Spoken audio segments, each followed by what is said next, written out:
नमस्कार, आप देख रहे हैं न्यूज़ इंडिया। मैं हूं आसिफ इकबाल और हॉट सीट पर आज जो मेहमान हमारे साथ हैं वो खास शख्सियत है। जी हाँ, उत्तर प्रदेश की राजनीति की बात करें और रघुराज सिंह की बात न करें, ऐसा कैसे? बिल्कुल, हम रघुराज सिंह की बात करें। डॉक्टर रघुराज सिंह जो राज्य मंत्री हैं उत्तर प्रदेश सरकार में और योगी आदित्यनाथ के बेहद करीबी हैं।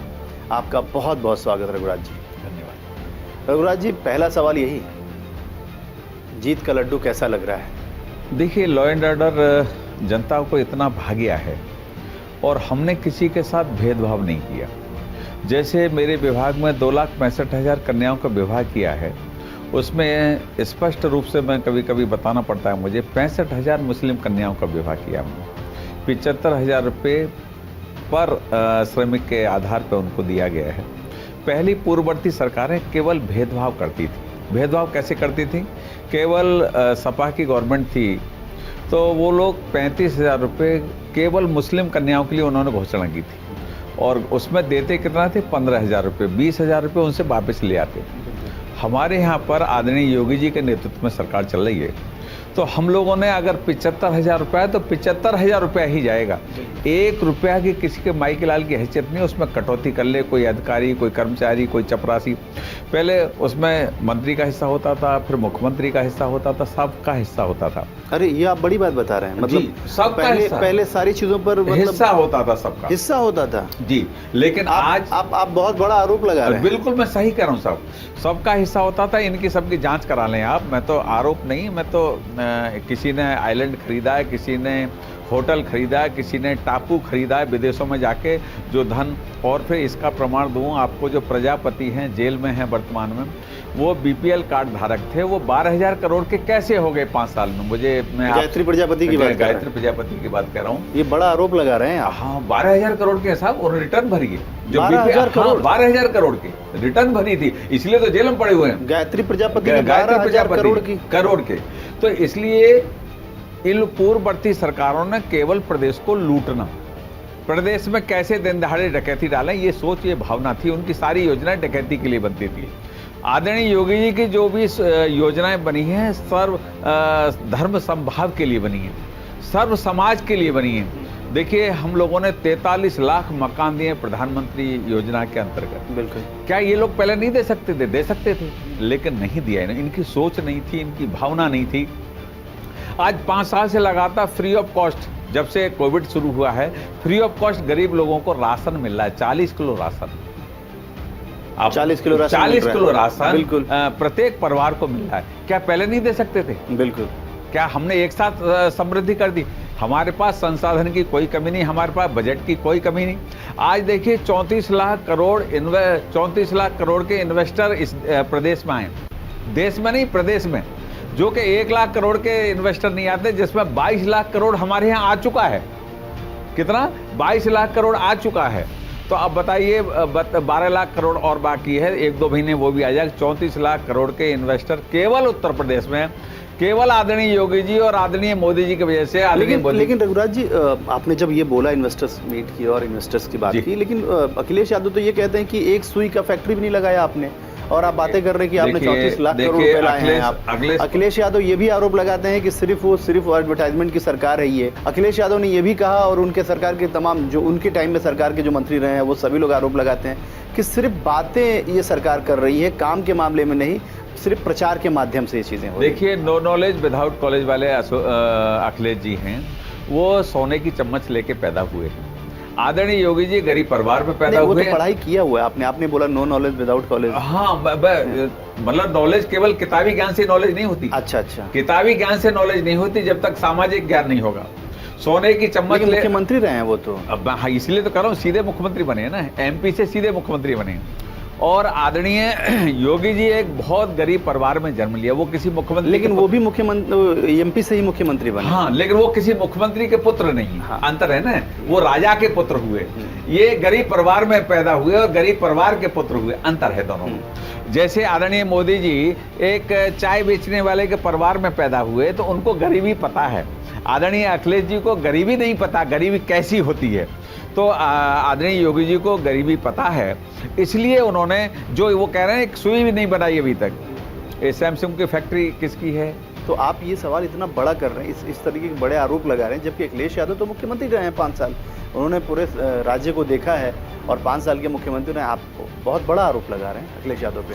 देखिए मैंने आरोप नहीं, हकीकत बयां की है कि सीधे एमपी से वो मुख्यमंत्री यानी उनके पिताजी 2-3 बार सीधे एमपी से तो योगी आदित्यनाथ भी बने। हाँ बिल्कुल ठीक कर रहे हैं, लेकिन उनमें वो राजा के पुत्र हुए, मुख्यमंत्री के पुत्र अखिलेश, और योगी जी आदित्यनाथ गरीब परिवार से पैदा होके और एक मठ से मुख्यमंत्री बने हैं, अंतर है दोनों में। तो इसलिए वो सोने की चम्मच लेके पैदा हुए और वो लोहे की चम्मच लेके पैदा हुए। लोहे की चम्मच आदरणीय योगी जी लेके पैदा हुए और वो सोने की चम्मच लेके, तो दोनों में विशेष अंतर है, जमीन और आसमान का अंतर है। इसलिए वो ग्रास रूट लेवल की समस्या वो नहीं समझ सकते और वो सपना भूल जाएं कि उत्तर प्रदेश में कभी सपा की गवर्नमेंट आएगी। आएगी भी नहीं, कभी नहीं आएगी। ऐसा कैसे कह रहे हैं आप? देखिए मैं इसलिए कह रहा हूं, आदरणीय Yogi ji law and order इतना अच्छा मतलब आप उत्तर प्रदेश की जीत से लबालब हैं आप लोग मतलब ओवर कॉन्फिडेंट हैं। सहारनपुर आप नगर निकाय के चुनाव से ओवर कॉन्फिडेंट दिख रहे हैं रघुराज जी। मैं आपको बताना चाहता हूं, बंबई से अगर कोई बालिका 12 साल की, 14 साल की, 15 साल की, 18 साल की, 20 साल की आएगी, बस में बैठेगी, टैक्सी से जाएगी, किसी के माई की लाल की हैसियत नहीं है कि उसको कहीं बीच में रोक लें, टोक दे। और पहले अखिलेश जी की सरकार में इनके मंत्री, इनके विधायक लड़कियों को अपने बंगले में बुला के, और आपको एक जानकारी हो, बहुखंडी से एक बदायूं को जिसमें मैंने धरना दिया था, वो 6 महीने की गर्भवती हो गई और उसको ऊपर से धकेल दिया था। ऐसे ही बसपा की सरकार में होता था, लेकिन आदरणीय योगी जी की सरकार में बड़े बड़े आरोप लगा रहे हैं। बिल्कुल प्रमाण के साथ लगा, प्रमाण के साथ लगा रहा हूँ साहब। मैं इसमें मैंने धरना दिया है, बदायूं प्रभारी था बदायूं का मैं उस समय, तो इसलिए मैंने धरना दिया। एक पंडित जी की पुत्री, अकेली पुत्री थी, बहुत सुंदर थी, उसको ले गए, और मैं नाम नहीं देना चाहता क्योंकि वो ठीक नहीं है, नाम ठीक भी नहीं है, और वो बहुखंडी से फेंक दी गई थी 6 महीने बाद। तो इसलिए ऐसे कांड होते थे, लूट खसोट होती थी, और ऐसी स्थिति में गरीबों को न्याय नहीं मिलता था। केवल माफियाओं को, अतीक अहमद और ये इनके पास LMG, इनके पास SLR, इनके पास सब ऐसी राइफलें, ऐसी बंदूकें जो हमने नहीं देखी, वो इनके पास होती थी। मुख्तार अंसारी के पास ऐसी स्थिति थी कि ये कुछ ऐसे लोग इनके जो थे, गुर्गे थे, जो उत्तर प्रदेश को लूटा करते थे, और लूटने के बाद कहाँ कहाँ धन बढ़ता था ये तो ये जाने, बढ़ता जरूर होगा, क्योंकि जब ये लोग, अब आप देखिए 8-10 हज़ार करोड़ के, अतीक अहमद ना तो मिनिस्टर है, ना वो उनकी कोई फैक्ट्री थी, ना कोई, सबसे पहले उन्होंने मुसलमान ही मारे, 14 मुस्लिम मारे, मुल्ला, सबसे पहले उन्होंने उनकी कब्रिस्तान की जगह घेरी है, वहां से वो बदमाश बने हैं। तो इनको सह किसने दी? इन लोगों ने सह दी। राजनीतिक सह अगर जब मिल जाएगी तो व्यक्ति, इसीलिए आप लोग, मतलब आपकी सरकार के रहते हुए, आपके इतने बुलंद हौसले के बावजूद, इतने पुलिस के बावजूद, उसको कोई दूसरा अपराधी आता है और गोली मार देता है, और उस पर भी आप पीठ थपथपा रहे हैं। देखिए ऐसे उस पर भी आप पीठ थपथपा रहे हैं। अब देखिए, मतलब पुलिस के तमाम पुलिस महकमे के बावजूद, ये तो पुलिस का जेल से ज्यादा बड़ा संरक्षण कहीं हो सकता है? जेल में अभी कल परसों दिल्ली जेल में वो मार दिया गया। तो देखिए ये एग्जाम्पल आप क्या सेट कर रहे हैं? एक तरफ तो आप ये कह रहे हैं कि हम पूरे देश में सबसे बेहतर बदमाश ने दूसरे बदमाश को मार दिया, उनको भी सजा होगी, ऐसा नहीं है कि उनको कोई छोड़ दिया जाएगा। कोई बख्शिश किसी के लिए नहीं है हमारी योगी सरकार में। परंतु मेरा कहने का तात्पर्य इतना है कि उत्तर प्रदेश में लॉ एंड ऑर्डर इतना अच्छा हो गया है, इस कारण इन्वेस्टर मीट में 34 लाख करोड़ के इन्वेस्टर्स आए, जिसमें 22 लाख करोड़ हमारे उत्तर प्रदेश में आ चुका है। और देखिए कानून व्यवस्था आ गया है साहब, तो वो है कहाँ? अब देखिए एक था, अब जमीन पे उतरने देखिए आपने, यही तो सवाल वो लोग कर रहे हैं। हाँ बिल्कुल ठीक कर रहे हैं, यही सवाल आपने स्टूडियो, वो लोग, उन लोगों ने ये कहा कि जिस तरीके से हमने भी बहुत सारी चीजें की थी, लेकिन हमने मेट्रो चलाया, लेकिन हमने मेट्रो तो साहब मोदी जी ने चलाया, वो तो कहने की बात है, कुछ भी कहें, लखनऊ में हमने चलाया, लेकिन बगैर मोदी जी के कैसे चलाते थे? तो मोदी जी ने दिया, बिल्कुल सही। तो इसलिए मेरा कहने का तात्पर्य, वो तो कुछ भी कहे, उन्हें तो कुछ ना कुछ कहना है, लेकिन वो धरातल पे, अगर धरातल पे लाए होते दोबारा उनकी सरकार बनती। हमारी 37 साल बाद दोबारा रिपीट क्यों हुई? कि हमने अच्छा काम किया इसलिए रिपीट हुई ना। और उसके बाद निकाय चुनाव में वो बिल्कुल खा गए मुंह की, जो कि वो अगर अच्छा ही काम कर रहे हैं तो उनको एकाध तो मेयर मिलना चाहिए। चुनाव की हम तो उनके टाइम में बहुत करेंगे, उनके टाइम भी हम 12 सीट लेके आए 17 में से, उनके टाइम भी बिल्कुल। तो अब मतलब ये देखिए, हमारा धरातल है कि उनका धरातल है। ट्रिपल इंजन की सरकार हो गई आपकी। अब तो ट्रिपल इंजन की स्वाभाविक है, डबल इंजन थी, अब ट्रिपल इंजन हो गया। तो लेकिन गाड़ियों में 2 ही इंजन लगता है।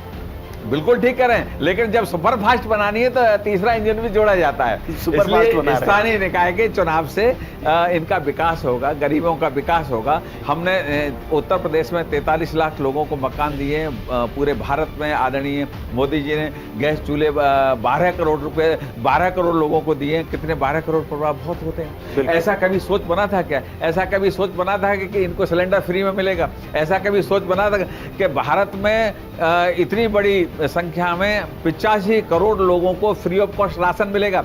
अमेरिका में केवल बहुत धनाढ्य देश है। भारत की आप बात कर रहे हैं तो एक सवाल का जवाब भी दे दीजिए। कर्नाटक में हार हुई है आपकी, ये तमाम उपलब्धियां आप गिना रहे हैं। आपने भारत, क्योंकि आप उत्तर प्रदेश से बाहर आप ही निकले, हम नहीं चाह रहे थे कि आप उत्तर प्रदेश से बाहर निकले। जब आप निकले हैं रघुराज जी, तो उसका भी जवाब दे दीजिए कि कर्नाटक में बहुत बुरी हार हुई है, उसको कैसे देखते हैं आप? नहीं, देखिए उसका भी स्वागत और है। हार नहीं, बुरी हार हुई है। बुरी हार हुई है, बिल्कुल बिल्कुल हम सहमत हैं। कुछ न कुछ हमारे, मैं कर्नाटक, मुझे मौका नहीं मिला चुनाव के लिए, और हमारे बड़े लोग वहाँ लड़ा रहे थे, और हम बुरी हार है इसमें कोई शक नहीं है।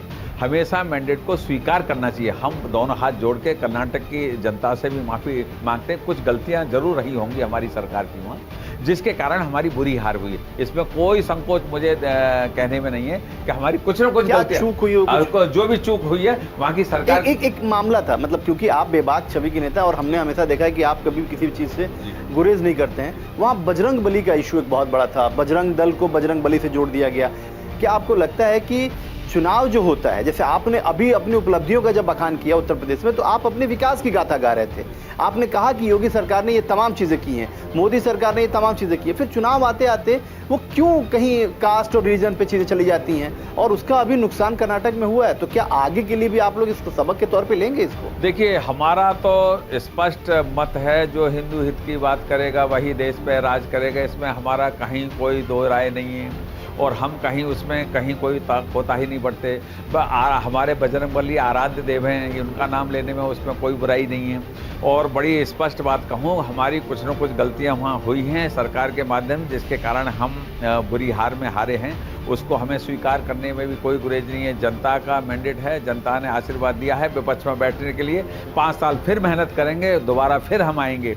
लेकिन उत्तर प्रदेश में हम 37 साल बाद आए हैं, जबकि उत्तर प्रदेश में अगर यदि अखिलेश जी बहुत अच्छा काम कर रहे होते तो रिपीट होते। क्यों नहीं रिपीट हुए? मैं तो आपके माध्यम से इस बात को ही कह सकता हूँ, क्योंकि मुझे कर्नाटक का विशेष ज्यादा। बिल्कुल, लेकिन उत्तर प्रदेश में एक चीज जरूर जानना चाहेंगे कि आप लोगों ने ऐसा कौन सा गुरु मंत्र यूज किया? क्योंकि आपने जब शुरुआत की तो आपने कहा था कि जब मैंने 2 लाख बच्चियों की शादी की, उसमें 2,65,000 उसमें 65,000 मुस्लिम बच्चियां थी। हाँ जी। और आप सोचिए कि इस बार जो जीत हुई है, जो खास तौर पे नगर निकाय की जो जीत हुई है, आपने तमाम मुस्लिम बहुल इलाकों में भी आपने मेयर बनाया है। आप बहुत सारे इलाके हैं, जिस खास तौर पे मुरादाबाद कह लें, अमरोहा कह लें, संभल कह लें, इन तमाम जगहों पे जो बड़े बड़े जगह हैं, वहां भी आपने मेयर की सीट कब्जाई है। क्या गुरु मंत्र आप लोगों ने इस्तेमाल किया था? कैसे आप लोगों ने अपने काम, क्योंकि मुसलमानों ने भी वोट दिया है, ये भी बात तय है। दिया है। देखिए, 3 तलाक वाले कानून पे भी हमको वोट दिया है मुस्लिम बहनों ने। और देखिए, अब जो पढ़े लिखे मुसलमान हैं, देखिए 6 साल के अंदर एक भी हिंदू मुसलमान हुआ हो तो बता दो। मुजफ्फरनगर कांड किसी ने कराया? सपा ने कराया।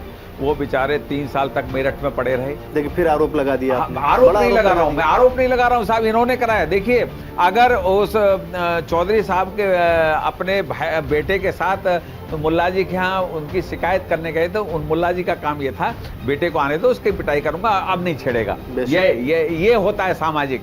और उन बाप बेटों ने उन दोनों को ही मार लिया, वहीं से दंगा भड़क गया। जब मार लिया तो आजम खां जी ने उनको छुड़वा दिया 302 से। जब छुड़वा दिया तो उसके बाद दंगा भड़का। बेचारे 2.5 साल 3 साल मेरठ में टेंट लगा के, मैं भी आंदोलनों में गया था उस समय। ऐसी परिस्थिति क्यों किया इन्होंने? ये हिंदू मुसलमान ये लोग करते हैं, हमने नहीं किया।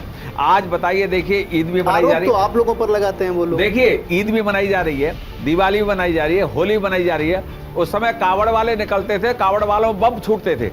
क्यों? अच्छा ये बताइए, क्यों इन्हीं के सरकार में छूटते? अब क्यों नहीं छोड़ रहे? कोई नहीं छोड़ रहा। और ना तो ये तो वो भी कह रहे हैं, ना तो मुसलमान छोड़ रहे हैं, जो छोड़ने वाले थे वो सरकार में है। अरे वो ये बताइए, मतलब कावड़ियाओं पे हम ही छोड़ेंगे? वो यही कह रहे थे कि राजनीति में कभी भी कुछ भी हो सकता है, कुछ ना कुछ। वो लोग इस तरीके के आरोप लगा रहे थे। अभी अखिलेश यादव जब चुनाव प्रचार में थे तो उन्होंने कहा कि अब आप लोग सोचते होंगे क्यों नहीं हो रहे हैं, क्यों नहीं प्रॉब्लम हो रही है, क्यों नहीं समस्याएं हो रही है, क्योंकि समस्या का क्रिएट करने वाले, समस्या को उत्पन्न करने वाले ही सरकार में है। 312 बार अखिलेश जी की सरकार में हिंदू मुसलमान हुआ, और 226 बार आदरणीय बहन मायावती जी की सरकार में हुआ, केवल हिंदू मुसलमान हमको आपस में लड़ा के। और आज देखिए मैं अलीगढ़ का निवासी हूँ, आज मेरे अलीगढ़ में कोई ऐसी स्थिति नहीं है, हम एक दूसरे के मित्र भी हैं, हम कोई हमारा मुसलमान विदेश से नहीं आया। सामने बैठे हुए इसलिए एक सवाल बड़ा लाजमी है क्योंकि उत्तर प्रदेश में ये प्रथा चल पड़ी है कि हर जगह का नाम बदलना, अलीगढ़ का भी नाम बदलवा रहे हैं। देखिए प्रथा नहीं है, देखिए लखनऊ को तो मना कर दिया, सीधे सीधे तौर पे मुख्यमंत्री ने साफ तौर पे कह दिया कि लखनऊ पुरानी पहचान है और लखनऊ से हम लोग बहुत अपने आप को कनेक्ट समझते हैं, इसलिए लखनऊ का नाम नहीं बदलने जा रहा, ये उन्होंने एश्योरिटी दे दी। लेकिन अलीगढ़ के बारे में पूछना चाहता हूं, मैं आपको बताना चाहता हूँ, हमारे पूर्वजों जैसे प्रयागराज, जी बिल्कुल, वहाँ अली अहमद नाम के जो आए थे नवाब साहब, उन्होंने अपने नाम से डाला। अगर प्रयागराज को प्रयागराज कर दिया तो कोई बुराई नहीं, मैं इस बात को मान रहा हूँ। हरिगढ़ नाम है अलीगढ़ का, वो भी अली मोहम्मद नाम के व्यक्ति आए, उन्होंने अपना अलीगढ़ कर दिया आके। तो ये गुलामी के प्रतीक हैं, इसमें कहीं कोई शक नहीं है। ये नाम जो गुलामी, हमारे यहाँ के मुसलमान हमारे हैं, ये विदेशी नहीं है। आक्रांत आए थे, आक्रांताओं ने नाम चेंज किए थे, हमने तो उसको पुनर्स्थापित किया है। अलीगढ़ का नाम बदल रहा है, आपने मतलब नहीं बदले तो दिया, बदले वो बदले, हरिगढ़ अलीगढ़ का नाम हरिगढ़ बदले तो हमको कोई आपत्ति नहीं। आपने प्रस्ताव किया? मैंने प्रस्ताव नहीं किया, हमारी जिला पंचायत अध्यक्षा हैं, उन्होंने प्रस्ताव किया है। तो आपने उस प्रस्ताव पे मुहर लगाई? क्योंकि अलीगढ़ में तो इस वक्त जो आप चाहेंगे वही होगा। आप अलीगढ़ के मंत्री भी हैं, आप वहाँ के एक जिम्मेदार व्यक्ति हैं, और योगी आदित्यनाथ अगर अलीगढ़ में सबसे पहले किसी की सुनेंगे तो वो आपके सुनेंगे। ये अलग बात है कि अलीगढ़ से और भी लोग हैं बहुत सारे, लेकिन आपकी बात सुनते हैं, सभी की सुनते हैं, ऐसा नहीं। आपकी बात मुख्यमंत्री बहुत सुनते हैं, सभी के सुनते हैं। और वास्तव में ईमानदारी से हमारा सोच जो है, मेरे कई मुस्लिम दोस्त हैं, मेरे कई मुस्लिम कई बार ये कह देते हैं कि मैं प्रोफेसर हूँ, उनके घर पे भी जब जाता हूँ किसी कार्यक्रम में, वो कहते हैं, जैसे उनकी पत्नी कह रही है कि भाई साहब टीवी में बहुत कड़वा बोलते हैं। मैंने कहा मैं सत्य को बोल देता हूँ। और आप बताइए, आपको कभी ऐसा महसूस हुआ घर में आपके आया या आप मेरे घर आए, कभी ऐसा महसूस हुआ? अभी एक मेरे देखिए इलाहाबाद के मित्र आए, मैंने उनसे पूछा उनके बेटे, अभी भी रघुराज जी, मैं आपको रोक के मैं माफी चाहूंगा, लेकिन फिर भी देखिए अभी भी आपके जुबान पे प्रयागराज से ज्यादा इलाहाबाद चढ़ा हुआ है। हाँ। ये इलाहाबाद को प्रयागराज होने में वक्त लगेगा, आप मानते हैं इस बात? नहीं देखिए ये बात ठीक कर रहे हैं कि भाषा में क्या है, कभी कभी वो प्रचलन हो गया है कि लंबा समय हो गया है, तो धीमे धीमे प्रयागराज आएगा। प्रयागराज से आए अपने बच्चों के एग्जाम दिलवाने के लिए। अच्छा, आपने सुधार कर लिया? इलाहाबाद को प्रयागराज आपने कर लिया? प्रयागराज ही है, मतलब सुधार कर लिया, वो कभी गलती से हो जा, माना भूल हो जाती है।